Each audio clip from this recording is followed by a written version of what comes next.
there was no good reason for Mr. Trump to have these documents at Mar-a-Lago. Legal experts say former U.S. President Donald Trump faces a formidable task defending against charges that he illegally kept top-secret documents upon leaving the White House in 2021.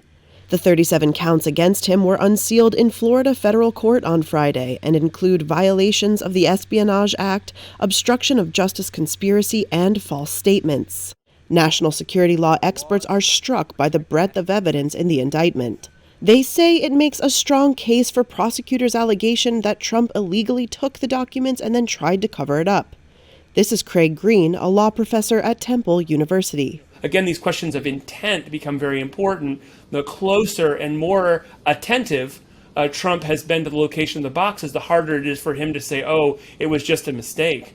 It seems very clear that he was personally involved, that he had a lot to say about where the boxes were, and that actually there's a lot of suggestion that he knew quite well that there were national defense documents and information inside. The indictment of a former U.S. president on federal charges is unprecedented in American history and emerges at a time when Trump is the frontrunner for the Republican presidential nomination in 2024. His legal woes have yet to dent his popularity with Republican voters, according to Reuters Ipsos polling. Trump's lawyers did not immediately respond to Reuters' requests for comment. In theory, Trump could serve decades in prison if convicted, but analysts say a federal judge has great leeway and could impose a much lighter sentence, especially in the context of a plea deal. Here's former federal prosecutor Jennifer Beadle. We're in the high 90% of all federal cases end in pleas. It's something like 2 or 3% of federal cases result in a trial.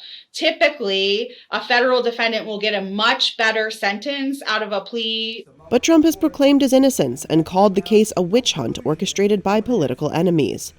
National Security Defense Attorney Mark Zaid said fighting the charges at trial might be the best strategic move for Trump, one that raises much bigger questions. Go full-blown bluster publicly as much as you want to raise enough attention and money to try and strengthen your chances to win the presidency. And if he had already been convicted by that point in time, he could at least try and pardon himself, which is a completely open constitutional question because we've never faced it. Trump is due to make his first appearance in the case in a Miami court on Tuesday, a day before his 77th birthday.